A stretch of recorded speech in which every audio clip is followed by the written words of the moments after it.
Bismillahirrahmanirrahim. Assalamualaikum warahmatullahi wabarakatuh.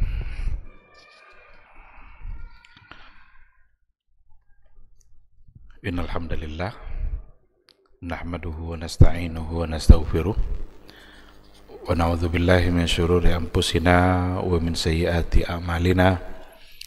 May yahdihillahu fala mudhillalah wa may yudlilhu falan tajida lahu waliyyan mursyida.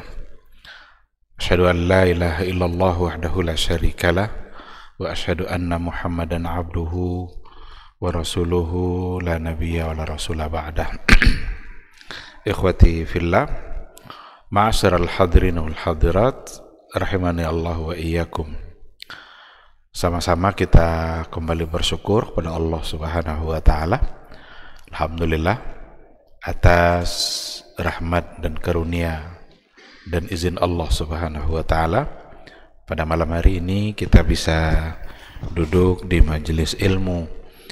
Mudah-mudahan keberadaan kita di majelis ilmu membuat kita mendapatkan doa-doa baik dari malaikat Allah. Karena salah satu dari fadilah dan keutamaan keberadaan kita di majelis ilmu itu adalah sallat alaihimul malaikah.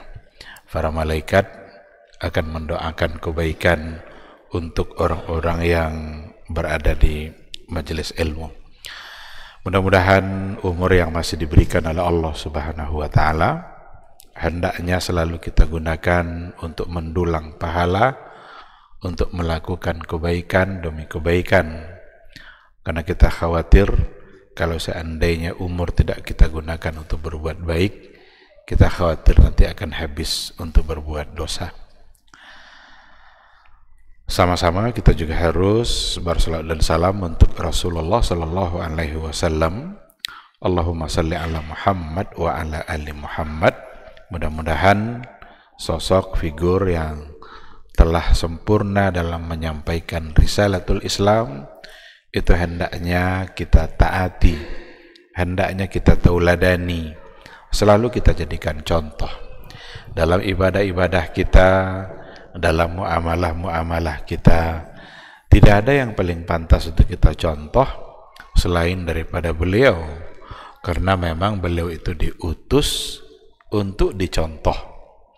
Beliau dikirim oleh Allah untuk menjelaskan syariat, maka penjelasan beliau lah yang paling tepat untuk kita gunakan dalam memahami syariat Islam. Kalau seandainya ada hal-hal yang berbeda dengan apa yang beliau jelaskan, maka kita harus tinggalkan yang berbeda tadi.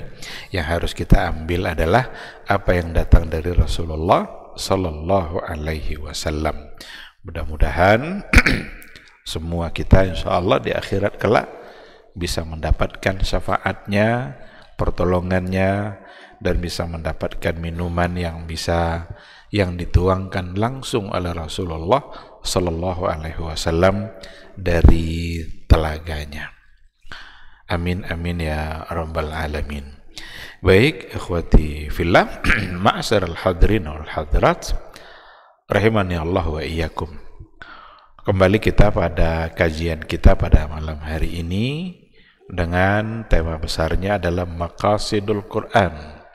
Maqasid atau tujuan-tujuan kenapa Al-Quran itu diturunkan dan kenapa Al-Quran itu harus ada di tengah-tengah kita. Al-Quran lah yang akan memandu kita, Al-Quran lah yang akan membimbing dan menggiring kita melalui Rasulullah sallallahu alaihi wasallam menuju titik terakhir dalam perjalanan kehidupan kita, yaitu surganya Allah Subhanahu wa ta'ala. Siapa yang berpegang erat, istiqamah, berada di atas Al-Quran dan sunnah Rasulnya, insya Allah mereka atau dia akan sampai menapakkan kakinya di surganya Allah. Tapi kalau seandainya sudah mulai melenceng, sudah mulai mencari hal-hal yang lain selain daripada yang datang dari beliau, kita khawatir berujung nanti kepada sesuatu yang menyengsarakannya di akhirat kelak. Dan tentu tidak ada yang mau sengsara. Semua kita menginginkan kebahagiaan, dan kebahagiaan yang sesungguhnya ada pada syariat dan ajaran yang dibawa oleh Rasulullah Sallallahu Alaihi Wasallam. Penjelasan atau masalah terakhir yang kita bahas adalah tafsirul Quran bisahih sunnah. Bagaimana kita bisa memahami Al-Quranul Karim melalui sahih as-sunnah atau melalui sunnah yang sahih atau hadis yang sahih. Dan ini adalah langkah kedua atau cara kedua yang paling tepat di dalam memahami Al-Quranul Karim. Karena cara pertama, metode pertama dalam memahami ayat Al-Quran adalah dipahami melalui ayat juga. Itu yang disebut dengan tafsirul ayah bil ayah, menafsirkan ayat dengan ayat. Ini yang paling tepat, karena yang paling mengerti dengan makna ungkapan adalah yang mengucapkan. Kalau kita umpamanya berbicara, siapa yang paling mengerti dengan ucapan yang kita ucapkan? Tentu kita yang mengucapkan. Orang lain barangkali menafsirkan, tetapi bisa saja tidak pas. Nah, ketika Al-Quran itu ditafsirkan langsung oleh Al-Quran juga, itulah cara yang paling tepat dan pasti benar. Ini yang pertama yang dulu sudah kita bahas. Lalu datang pada peringkat yang kedua, tafsirul Quran bisunnati sahihah, menafsirkan ayat Al-Quran dengan sunnah yang sahih. Kalau dikatakan bisunnati sahihah, berarti ada sunnah atau hadis yang tidak sahih. Kalau seandainya menafsirkan ayat dengan hadis yang tidak sahih, pasti tidak benar, pasti salah. Kalau menafsirkan ayat melalui hadis-hadis yang dia tidak sahih. Karena kalau hadisnya tidak sahih, berarti tidak benar disandarkan kepada Nabi. Berapa banyak itu hal-hal yang disandarkan itu kepada Rasulullah Sallallahu Alaihi Wasallam, tetapi Rasul sendiri berlepas diri dari apa yang diucapkan itu. Dan itu dosa besar kalau kita menyandarkan sesuatu kepada Nabi, padahal Nabi tidak mengucapkan dan tidak melakukannya. Bahkan itu adalah berbohong atas nama Nabi. Dalam hadis dikatakan, man kadzaba alayya muta'ammidan falyatabawwa maq'adahu minan nar. Barang siapa yang berbohong atas nama saya, dibilangnya ini Nabi berkata, ini Nabi berbuat, padahal tidak. Berarti dia telah berbohong atas nama Nabi. Apa kata Rasul? Falyatabawwa maq'adahu minan nar. Berarti bersiap-siaplah, dia sedang menyiapkan kursi bangkunya sendiri dari api neraka, dan dialah yang akan duduk nanti di kursinya itu. Berarti masuk neraka. Ini ancaman yang datang dari Rasulullah Sallallahu Alaihi Wasallam. Tapi kalau seandainya hadisnya adalah hadis yang sahih, itu yang harus kita pegang, itu yang harus kita pakai. Apa saja kalau datang dari Rasulullah Sallallahu Alaihi Wasallam dengan status hadis yang sahih, dinilai sahih oleh para ulama, maka itu menjadi kewajiban kita untuk berpegang teguh dengan hadis yang sahih itu. Nah, di antara hadis-hadis yang datang dari Nabi Sallallahu Alaihi Wasallam adalah penjelasan langsung untuk ayat-ayat Al-Quran. Jadi ada yang diucapkan Nabi, tapi dia tidak sedang menjelaskan ayat tertentu. Ada hal-hal tertentu yang diucapkan Nabi, yang memang beliau itu sedang memberikan penjelasan untuk ayat Al-Quranul Karim. Itulah nanti akan disebut dengan tafsirul Quran bisunnati sahihah, menafsirkan ayat Al-Quran dengan sunnah yang sahih. Beberapa contoh pada pertemuan yang sebelumnya, sudah kita sampaikan, dan masih ada beberapa penjelasan tambahan yang berkaitan dengan tafsirus sunnah, ya, tafsir Quran bis sunnah sahihah. Contohnya juga sangat banyak sekali tentu saja. Ada di antara ayat umpamanya wa minal laili fasabbihu wa idbaran nujum. Wa minal laili fasabbihu, dan di antara di sebagian malam itu maka bertasbihlah, wa idbaran nujum, dan ketika idbar itu mengakhiri, dan arti di sini adalah ketika malam akan berakhir, ketika bintang-bintang sudah tidak akan terlihat lagi, idbar. Maka ada penafsiran oleh Nabi, apa maksudnya ayat ini, apa maksudnya? Itu ada dalam surat At-Tur ayat 49. Yang dimaksud dengan fasabbihu wa idbarun nujum, bertasbihlah, dan kemudian nanti bintang-bintang sudah tidak akan terlihat atau malam akan berakhir, berarti penghujung malam ketika datang waktu fajar. Maka penafsirannya berdasarkan kepada hadis yang sahih itu adalah bi annahu ar-rak'atani qablal fajri. Rak'atani qablal fajri, 2 rakaat qablal fajri, sebelum sholat fajar. Berarti ayat ini salah satu dari dalil yang menunjukkan tingginya kedudukan sholat 2 rakaat sebelum fajar. Maka di waktu subuh itu ada sholat fajarnya, ada sunat fajarnya. Ada hadis lain Nabi mengatakan rak'ata al-fajri khairun minad dunya wa ma fiha. 2 rakaat fajar itu lebih baik dari dunia dan segala isinya. Kalau dikatakan 2 rakaat fajar, apakah maksudnya itu sholat fajarnya? Karena secara zahir itu adalah sholat fajar. Tetapi ada di antara ulama yang memahaminya bahwa yang dimaksud adalah 2 rakaat sunat fajar. Ayat ini wa minal laili fasabbihu wa idbaran nujum, sebagian malam maka bertasbihlah, dan ini menunjukkan pada ujung dari malam, masuk waktu fajar, karena ada idbar. Sehingga penafsirannya oleh Nabi, dan Nabi yang menafsirkan 2 rakaat sunat fajar.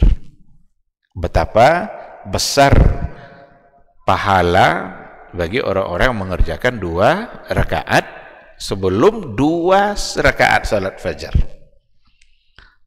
Dan itu hukumnya adalah sunnah muakkadah. Sunnah itu nanti ada 2. Ada yang sunnah muakkadah, ada yang sunnah ghairu muakkadah. Dua-duanya sunnah, tapi sunnah muakkadah itu kedudukannya lebih tinggi karena ditekankan oleh Nabi untuk dilaksanakan dengan janji-janji yang besar, kayak lebih baik dari dunia dan segala isinya. Itu kan janji Allah yang luar biasa. Maka orang yang mengerjakan 2 rakaat subuh dan 2 rakaat sebelum subuh, dia akan menjadi orang yang terkaya sepanjang masa, karena dia memiliki sesuatu yang lebih baik dari dunia dan segala isinya. Seandainya ada orang yang melimpah hartanya, kaya raya, semua dunia ada di tangan dia, tapi tinggal oleh dia 2 rakaat fajar tadi itu, berarti dia miskin di sisi Allah, walaupun kaya di sisi manusia. Oleh karena itu muakkadahnya itu ditunjukkan atau diambil dari apa yang akan didapatkan dari melaksanakannya, dari bagaimana cara Nabi memerintahkan untuk mengerjakannya. Termasuk di antara yang menunjukkan muakkadahnya itu adalah ketika tertinggal oleh Nabi, Nabi akan ganti. Ketika tertinggal, maka Nabi akan menggantinya. Seperti Nabi pernah tertinggal mengerjakan 2 rakaat setelah zuhur, dikarenakan oleh Nabi itu melayani orang-orang untuk berbicara dan berdiskusi. Sampai ketika itu masuk waktu asar dan Nabi mengerjakan waktu asar ketika itu, kemudian dia mengerjakan 2 rakaat yang tadi belum dikerjakannya. Maka Nabi mengerjakan pada saat seharusnya sudah di luar waktunya, kemudian Nabi tetap mengerjakan. Itu juga cara untuk menempatkan posisinya sebagai sunnah muakkadah. Oleh karena itu sering juga muncul pertanyaannya, bagaimana kalau seandainya kita tertinggal 2 rakaat sunat fajar, kita terlambat bangun, tiba-tiba orang sudah iqamah, lalu bergegaslah kita ke masjid, orang sudah sedang sholat subuh, kita belum mengerjakan 2 rakaat sunat fajar, bolehkah kita kerjakan sesudah itu? Maka jawabannya boleh. Tapi ini untuk sesuatu yang sifatnya kondisional dan sekali-sekali. Jangan jadikan terus-terusan. Karena boleh, berarti nanti sunat rakaat fajarnya, 2 rakaat fajarnya itu setelah subuh terus. Nggak boleh. Karena memang salah satu dari waktu yang terlarang untuk sholat malah adalah setelah sholat subuh. Tidak ada sholat sunat setelah sholat subuh. Tapi untuk mengerjakan yang muakkadah tadi itu menjadi dibolehkan, sebagaimana Nabi mengerjakan 2 rakaat setelah asar untuk 2 rakaat setelah zuhur yang tadi tertinggal, dikarenakan oleh beliau melayani masyarakat dalam berkonsultasi tentang persoalan agama. Nah, jadi ayat tadi itu wa minal laili fasabbihu wa idbaran nujum, itu maknanya diambil dari penafsiran yang datang dari Rasulullah sallallahu alaihi wasallam. Ada lagi ayat wa minal laili fasabbihu wa idbaras sujud. Tadi wa idbaran nujum. Dan dari sebagian malam maka bertasbihlah wa adbaras sujud, pada bagian akhir atau setelah sujud. Maka berdasarkan kepada penafsiran yang datang dari Rasulullah sallallahu alaihi wasallam, itu adalah birraka'ataini ba'dal maghrib. Birraka'ataini ba'dal maghrib, dengan 2 rakaat setelah maghrib. Jadi yang al-lail pada ayat pertama tadi, atur tadi, itu penghujung dari malam ketika fajar masuk. Tapi wa minal laili fasabbihu, lail yang ada pada ayat yang kedua tadi dalam surat Qaf ayat 40, itu ternyata adalah awal dari malam. Jadi ujung malam sama awal malam. Kalau awal malam berarti maghrib. Karena perputaran waktu dalam ketentuan agama kita itu maghrib, ketika malam sudah mulai. Maka kalau masuk malam berarti sudah berubah harinya. Berbeda nanti dengan ketentuan yang selama ini kita pakai, perubahan waktu itu, perubahan hari itu ada pada jam 00, jam 12 malam. Berarti sekarang ini masih disebut sebagai tadi hari apa, maka sekarang berarti masih. Kalau dalam Islam enggak. Ketika masuk malam berarti waktu maghrib, berarti itu sudah hari berikutnya. Maka sekarang adalah malam Sabtu. Dan setiap malam itu mendahului harinya. Setiap malam mendahului harinya, kecuali malam Arafah. Malam Arafah itu sebelum hari Arafah. Jadi kalau setiap malam mendahului harinya, kalau besok Minggu berarti malamnya malam Minggu. Kalau besok Sabtu berarti malamnya malam Sabtu. Malam lebih dahulu daripada hari. Setiap malam mendahului hari kecuali hari Arafah. Yang disebut dengan malam Arafah kapan? Karena harinya mendahului malamnya. Harinya hari Arafah, lalu malamnya nanti baru disebut sebagai malam Arafah. Nah, jadi yang ini karena dia bagian dari awal malam, maka maksudnya adalah ar-rak'ataini ba'dal maghrib. Seperti yang ditafsirkan dan dijelaskan di dalam kitab I'lamul Muwaqqi'in oleh Ibnul Qayyim Al-Jauziyah. Nah, yang begini-begini inilah yang disebut dengan tafsir Al-Quran bil Quran. Dan ketika Nabi menafsirkan dengan 2 rakaat ba'dal maghrib, itu juga memberikan kedudukan yang tinggi untuk 2 rakaat setelah maghrib. Dan ia menjadi sunnah muakkadah. Adapun yang sebelumnya, 2 rakaat yang sebelumnya itu adalah menjadi sunnah juga, tapi bukan muakkadah. Dari mana diambil oleh para ulama bukan muakkadahnya? Dari cara penetapan dan perintah Nabi yang ada dalam riwayat itu. Karena untuk 2 rakaat sebelum maghrib itu dibahasakan oleh Nabi liman sya'a. Karena ada perintah sallu qablal maghrib, sallu rak'ataini qablal maghrib. Lalu Nabi mengatakan liman sya'a, bagi siapa yang mau. Ketika dikatakan bagi siapa yang mau, berarti seolah-olah itu ikhtiyariyah, itu pilihan, yang mau, yang tidak.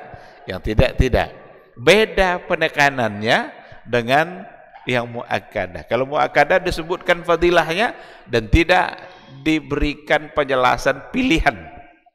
Tapi yang tadi itu liman sya'a, bagi siapa yang mau. Baik, ikhwati fillah, penjelasan tentang tafsirul Quran bisunnah ini menjadi penting. Kenapa demikian? Karena Nabi sendiri menggambarkan akan ada nanti katanya orang yang menolak sunnah. Itu akan ada. Dan digambarkan langsung oleh Rasulullah SAW akan terjadinya itu.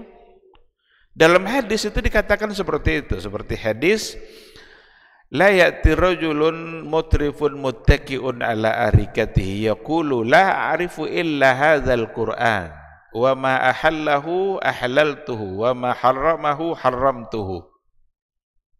Sekarang belum datang kata Nabi.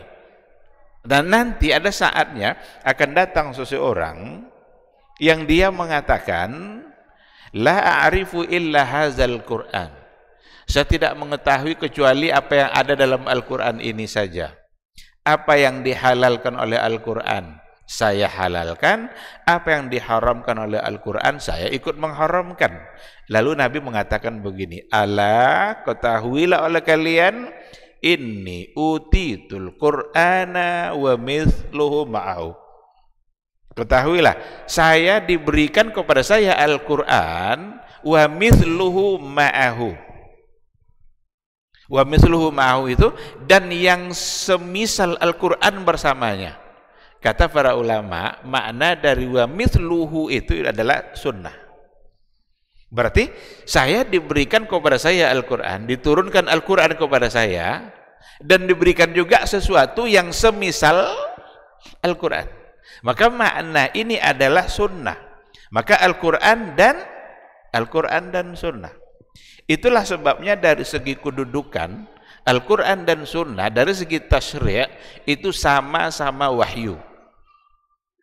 Karena wa ma yantiqu 'anil hawa in huwa illa wahyun yuha. Tidaklah Nabi itu mengucapkan sesuatu berdasarkan kepada hawa nafsunya. In huwa illa wahyun yuha. Kecuali itu adalah wahyu yang dibisikkan kepada Nabi. Oleh karena itu, walaupun dia adalah hadis atau sunnah, kalau dalam bentuk tasyri', pensyariatan hukum, maka kedudukannya sesungguhnya adalah sama dengan wahyu. Sebab Nabi mengatakan wa mithluhu ma'ahu. Dan bersama dengan Al-Quran itu ada yang semisalnya, ada yang sepertinya, seumpamanya. Dan itu yang dimaksud adalah sunnah. Ala wa innallaha harrama kulla dzinabin minas siba' wa mikhlabin minat tair. Ketahuilah bahwa sesungguhnya Allah telah mengharamkan semua binatang buas yang bertaring wa mikhlabin minat thairi, dan mengharamkan juga burung yang bercakar berkuku tajam. Dan pengharaman ini itu sesungguhnya ada dari hadis Nabi. Maka ketika para ulama berbeda, apakah Nabi pernah mendatangkan hukum baru yang tidak ada dalam Al-Quran? Ada perbedaan di kalangan para ulama.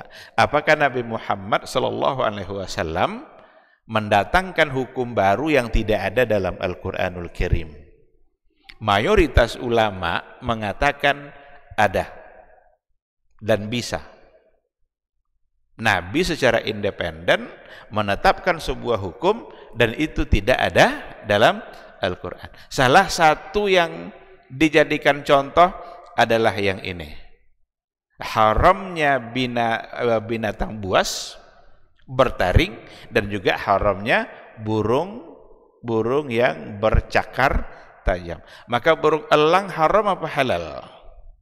Haram, karena masuk dalam kategori mikhlabin minat thairi, dan haramnya itu dari Nabi, dari hadis, bukan dari Al-Quran.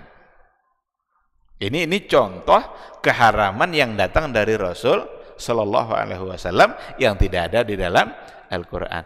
Dan Nabi dalam hadisnya ini, ketika ia mengharamkan itu, dia mengatakan apa? Innallaha harrama. Sesungguhnya Allah mengharamkan, padahal dia yang menyampaikan. Ini menunjukkan bahwa kedudukan sunnah dalam persoalan halal dan haram itu sama dengan Al-Quranul Karim, sama-sama wahyu. Nah, maka ketika dikatakan tadi ada seseorang yang akan menolak Al-Quran dan itu terbukti. Nabi kalau mengatakan sesuatu tentu benar, karena sifat Nabi adalah siddiq, dia tidak pernah berbohong. Apapun yang dikatakan oleh Nabi, apa yang akan terjadi jika dikatakan oleh Nabi, maka benar terjadi. Dan ternyata ada kelompok yang disebut dengan mungkirus sunnah.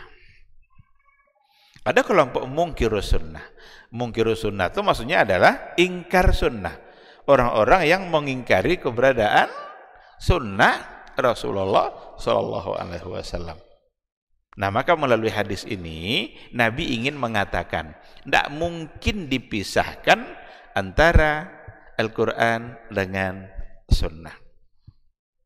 Inni utitul Quran wa misluhu ma'ahu.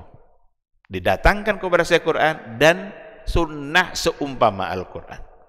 Dan itu juga menunjukkan korelasi yang kuat, hubungan yang kuat antara Quran dengan sunnah. Itu artinya bahwa sunnah bisa dan harus dipakai untuk menafsirkan ayat-ayat Al-Quran. Barangkali jarang di kita mungkin jarang orang-orang yang mengingkari keberadaan sunnah, tetapi secara fakta memang itu ada. Kelompok-kelompok yang tidak lagi merasa memerlukan Al-Quran dengan logika-logika yang mereka bangun sendiri.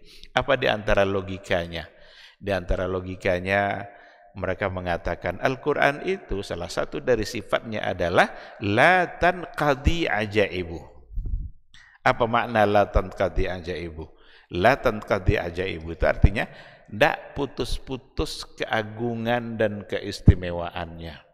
Al-Quran punya makna yang sangat luas, akan selalu berkembang dan bisa dikembangkan. Maka ia akan bisa menghadapi semua persoalan zaman. Seolah-olah mereka menganggap dengan sifat Quran seperti itu tidak lagi membutuhkan sunnah, dan itu tentu saja adalah sesuatu yang salah. Baik, maka dari hadis tadi nampak oleh kita dan tergambar oleh kita, Nabi sendiri mengisyaratkan bahwa apa yang datang dari dia itu juga fungsinya adalah menjelaskan apa yang ada di dalam Al-Quranul Karim. Di antara bentuk penjelasan yang datang dari Nabi itu seperti takhsisul umumat, ketika Nabi mengkhususkan hukum-hukum yang umum yang terdapat dalam Al-Quran. Ada hal-hal yang umum perintah dalam Al-Quran, tetapi nanti keumuman perintah itu ditaksis, dan pentaksisnya adalah hadis. Berarti ketika ada keumuman Al-Quran ditaksiskan oleh hadis, itu artinya hadis ini sedang menjelaskan Al-Quran. Apa contohnya? Mithlu tahrimis salati alal haid. Tahrimus salah alal haid. Haramnya sholat bagi wanita haid. Dalam Al-Quran yang kita temukan apa? Perintah untuk mengerjakan sholat. Aqimus salah. Masuk enggak semua orang dalamnya? Semua yang beriman. Laki-laki, perempuan, masuk. Tetapi melalui hadis Nabi, ada pentaksisan. Ditaksis bahwa orang yang haid tidak boleh salat. Dari mana kita dapatkan itu? Dari hadis Nabi. Maka itu bagian dari tafsir. Karena tafsir itu kan artinya al-bayan. Tafsir itu kan secara bahasa artinya al-bayan, wat-tawdih, wal-kashf. Itu arti dari tafsir. Menjelaskan, menerangkan, membuka. Kalau dikatakan membuka berarti tertutup. Dibuka agar paham. Ada ayat, tidak mengerti kita, berarti tertutup bagi kita ayat itu. Sekarang bagaimana agar kita paham? Tafsir, perlu penafsiran. Maka tafsir itu al-bayan, wat-tawdih, wal-kashf. Nah, penjelasan Nabi tentang taksis tadi, itu sesungguhnya adalah bagian dari tafsir. Karena ia menjelaskan ayat-ayat Al-Quranul Karim. Jadi tahrimus salah alal haid wasairu ma fis sunani min ahkamis salati waz zakah. Semua yang terdapat di dalam sunnah min ahkamis salati waz zakati was siyami wal haji, dari berbagai hukum yang ada seperti hukum salat, hukum zakat, hukum puasa, hukum haji. Hukumnya barangkali sudah ada dalam Al-Quran. Perintahnya sudah ada dalam Al-Quran, tetapi datang hadis Nabi untuk memberikan keterangan rincian bagaimana cara kita sujud. Perintah sujudnya ada, tapi yang kita baca saat sujud apa? Perintah ruku itu ada, warka'u ma'ar raki'in, rukuklah bersama orang-orang yang ruku. Yang kita baca saat ruku apa? Bagaimana cara mengerjakan ruku itu? Seperti apa ruku yang benar? Tentu perlu penafsiran. Inilah fungsi sunnah. Jadi jangan coba-coba untuk memisahkan antara Al-Quran dengan sunnah. Maka kelompok mungkir sunnah, kelompok yang ingkar sunnah itu kena ada. Saya punya dosen dulu waktu S2. Cenderung dia punya pemikiran seperti itu. Ditulisnya sebuah buku. Apa bukunya? Nahnu wal Quran. Jadi buku yang dia tulis judulnya Nahnu wal Quran. Kita dan Al-Quran. Apa fikrah yang ingin dia sampaikan di buku itu? Kita cukup dengan Al-Quran. Itu isi dari, itu fikrah yang ingin dia sampaikan dalam bukunya itu. Seolah-olah kita ini cukup dengan Al-Quranul Karim. Dari situlah saya mendapatkan keterangan apa alasannya. Katanya Quran itu la tangqadi ajaibu. Tidak habis-habis keajaibannya. Enggak perlu kita yang lain. Bukankah Quran itu juga sendiri mengatakan tibyanan likulli syai'? Apa itu tibyanan likulli syai'? Quran itu sendiri yang menjelaskan segala sesuatu. Berarti kalau sudah Quran menjelaskan segala sesuatu, tidak perlu lagi sunnah. Tetapi dia menempatkan sesuatu yang tidak pada tempatnya. Dia membangun logikanya pada tempat yang salah. Karena yang dimaksud oleh ayat itu bukanlah menolak sunnah. Sifat latan qadi ajaibu bukanlah berarti kita tidak memerlukan sunnah. Karena secara fakta memang banyak hal-hal yang tidak mungkin kita paham dari apa yang ada dalam Al-Quran kecuali melalui sunnah. Rasulullah sallallahu alaihi wasallam. Inilah diantaranya ahkamus shalah, hukum-hukum salat, tata cara salat. Zuhur berapa rakaat? Subuh berapa rakaat? Perintah salat subuh ada dalam Quran. Tapi nanti berapa salat rakaat subuhnya? Ya kan? Inna Qur'anal fajri kana mashhuda. Ini untuk salat subuh. Tetapi tata cara pelaksanaannya nggak ada cara lain kecuali kita mengambilnya dari apa yang datang dari Rasulullah sallallahu alaihi wasallam. Begitu juga dalam persoalan zakat. Penjelasan hadis Nabi sallallahu alaihi wasallam yang terkait dengan masalah zakat itu semua merupakan tafsirun nusus. Itu merupakan penafsiran dari Nabi untuk nas-nas yang ada di dalam Al-Quranul Karim. Aqimus shalah wa atuz zakah. Sekarang muncul pertanyaan, apa saja barang-barang yang perlu untuk dizakatkan? Ada sebagian disebutkan dalam Al-Quran seperti emas, perak, alladzina yaknizuna adh-dhahaba wal fiddah, barang siapa yang menumpuk-numpuk emas dan perak, la yunfiqunaha fi sabilillah, lalu ia tidak menginfakkan di jalan Allah atau tidak dibayarkannya zakatnya, maka emas dan perak itu nanti akan menjadi setrikaan yang akan menyetrika punggungnya. Jadi setrika dia disetrikakan ke punggungnya. Tapi apakah hanya emas dan perak saja? Atau adakah hal-hal yang lain yang wajib dibayarkan zakatnya? Dari mana kita tahu itu semua? Kita hanya akan tahu itu dari apa yang dijelaskan oleh Rasulullah sallallahu alaihi wasallam. Nah, maka itu semua adalah bagian dari bagaimana Nabi menafsirkan ayat.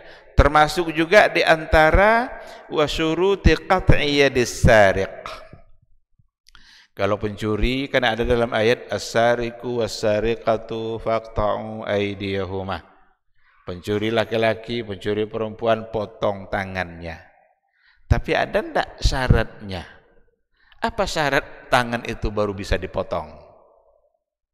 Apakah semua bentuk pencurian? Apakah pencuriannya hanya di batas nisab saja? Kalau dia umpamanya mencuri sebutir telur umpamanya, yang harganya tidak seberapa, atau ia mencuri sebatang paku, dia perlu paku di rumah, datang dia ke toko bangunan, diam-diam diambil satu, masuk kantong ini. Ketahuan dia mencuri paku. Apakah yang kecil-kecil gitu dipotong, ataukah yang ada batasnya? Dari mana kita tahu? Sunnah. Bahkan kalau dikatakan potong tangan ukuran yang dipotong itu yang mana? Yang mana yang disebut dengan tangan? Sini kah? Sini kah? Atau sini? Itu semua adalah bagian dari kerja sunnah untuk menjelaskan nas yang ada di dalam Al-Quranul Karim. Baik ikhwati fillah, karena waktu Isya sudah masuk, insya Allah kita sambung nanti. Kalau ada hal-hal yang perlu untuk dipertanyakan, nanti insya Allah setelah azan. Silahkan dikemanakan.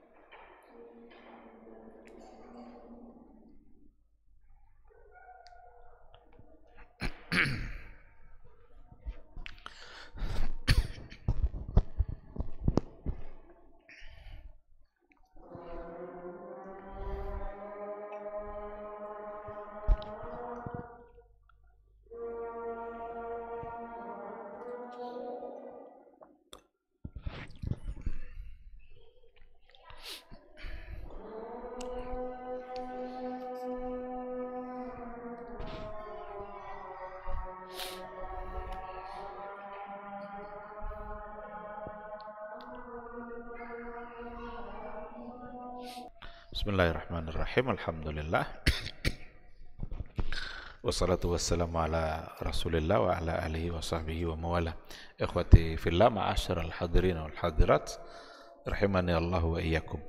Jadi dari apa yang dijelaskan tadi, takhsisul umumat itu adalah merupakan bagian dari penafsiran Al-Quran yang datang dari Rasulullah Sallallahu Alaihi Wasallam dalam artian penjelasan.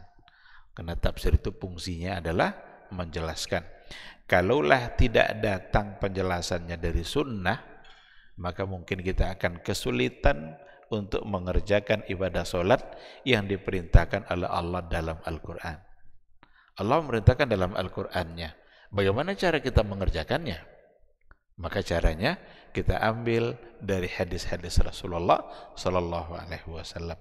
Barangkali inilah alasan dari Imam Al-Auza'i atau imam yang lain dari kalangan tabi'in dulu yang pernah mengatakan, ada ungkapan al-kitabu ahwaju ila sunnati minas sunnati ila al-kitab. Jadi al-kitabu ahwaju ila sunnah. Al-Quran itu lebih butuh kepada sunnah daripada kebutuhan sunnah kepada Al-Quran. Ini perlu dipahami baik-baik. Jangan disalahpahami. Nanti kalau salah paham kita anggap pula Al-Quran, as-sunnah lebih tinggi kedudukannya. Karena Al-kitabu ahwaju ila sunnah. Al-Quran itu lebih butuh kepada sunnah daripada kebutuhan sunnah terhadap Al-Quran. Nah, salah satu dari maksudnya, yang dimaksudkan oleh para ulama ada ungkapan itu adalah yang ini nih. Berapa banyak hal dalam Al-Quran mungkin dan sangat mungkin kita sulit mengerjakan tanpa ada penjelasan dari sunnah Rasulullah Sallallahu Alaihi Wasallam. Tawaf, ada tawaf dalam Al-Quran, tetapi tawaf itu harus 7 putaran, nanti dimulai dari Hajar Aswad, dari sudut Hajar Aswad. Kalau bisa mencium Hajar Aswad, cium dulu sebelumnya. Kalau tidak bisa mencium, cukup dipegang pakai tangan lalu tangan yang dicium. Kalau tidak juga cukup dengan isyarat.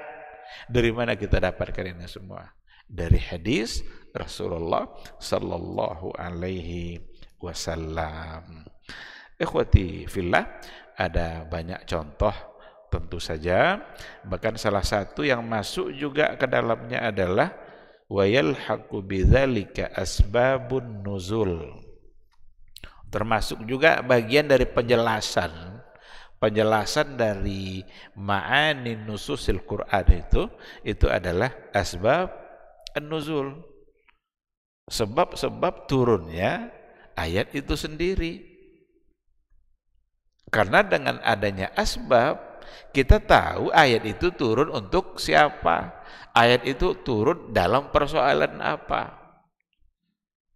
Memang ada kaidah bahwa tidak mesti hukum itu sesuai dengan hanya kekhususan sebabnya saja. Al-ibratu bi umumil lafzi la bi khususis sabab. Bahwa yang jadi patokan itu keumuman lafaz, bukan khususnya sebab. Tapi tidak dipungkiri juga ada di antara ayat-ayat yang memang fokus pada sebabnya itu. Walaupun banyak nanti yang menjadi diambil keumuman lafaz. Sekarang ketika dikatakan dalam Al-Quran, wal fitnatu asyaddu minal qatli. Al fitnatu asyaddu minal qatli. Fitnah itu lebih asyaddu, lebih dahsyat, lebih parah daripada membunuh. Bagaimana kita memahami ini? Dan ternyata kalau seandainya kita lihat penjelasannya dari Nabi, fitnah yang dimaksud di sini adalah wa huwa fitnatu man aslama hatta ya'uda ila syirki.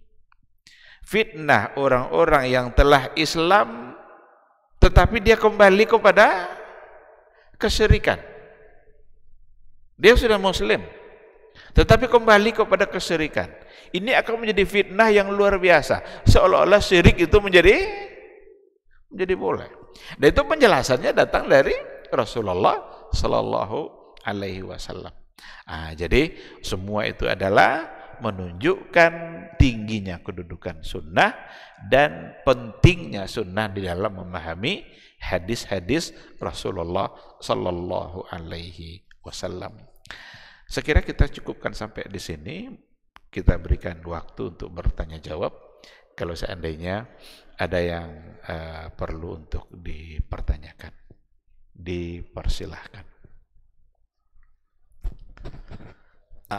Silakan.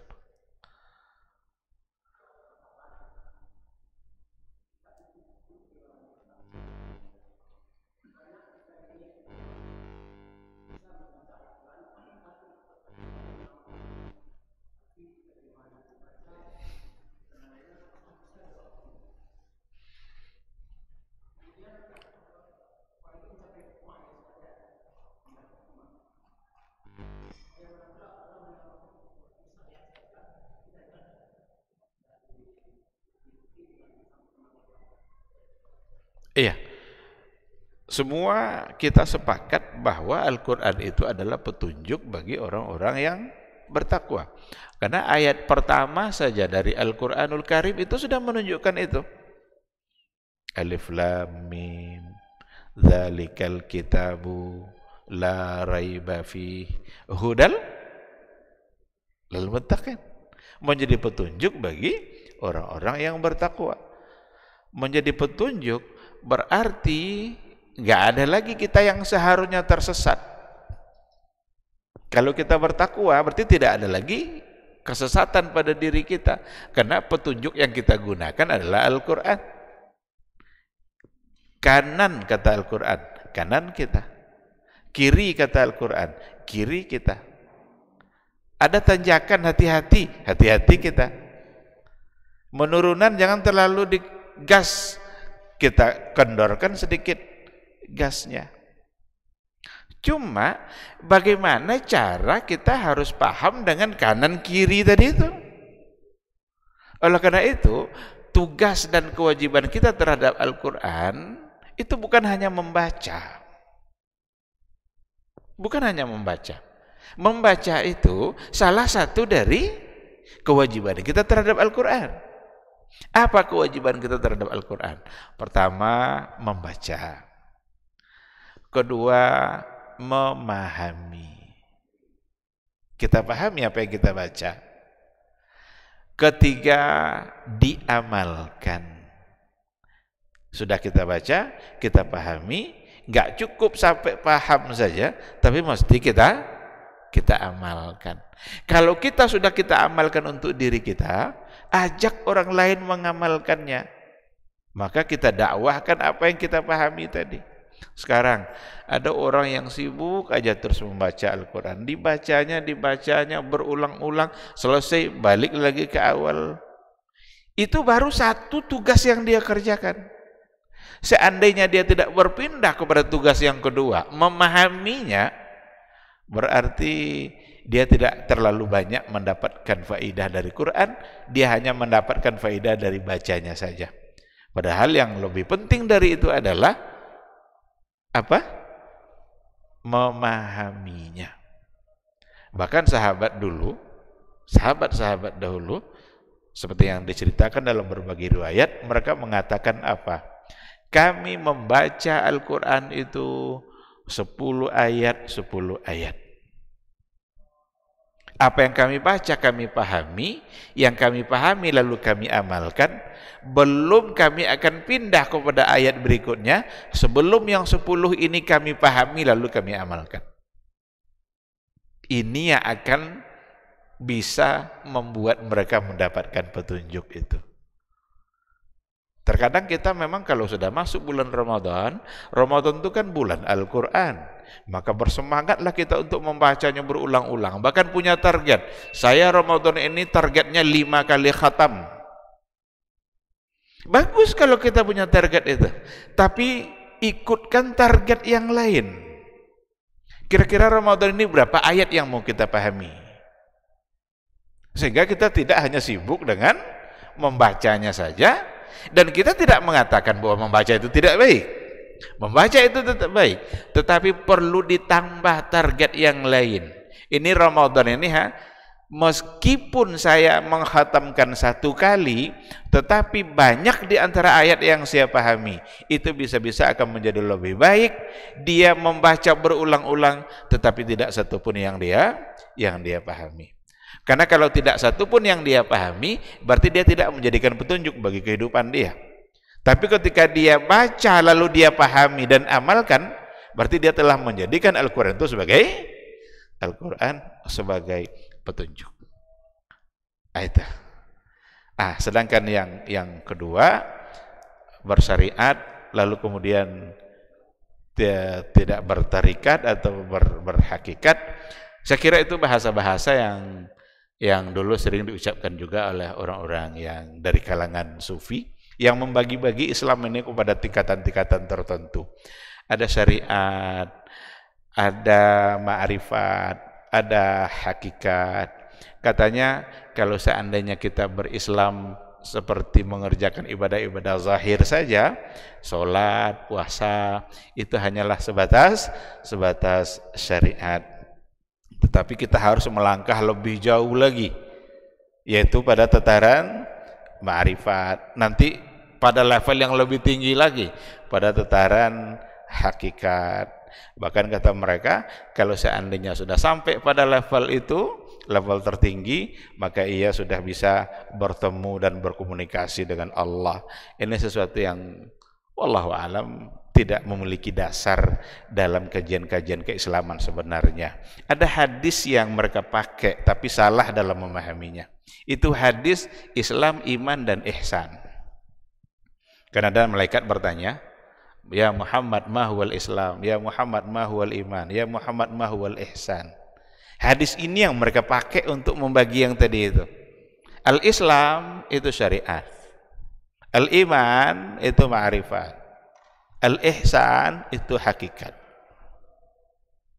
Padahal 3 hal ini tidak mesti dibagi-bagi dan dipisah-pisah. Dia merupakan 3 hal tetapi bisa berada dalam satu kesatuan. Bagaimana mungkin orang yang ihsan tapi tidak iman? Bagaimana mungkin juga orang iman lalu tidak Islam? Islam itu tangga pertama, betul.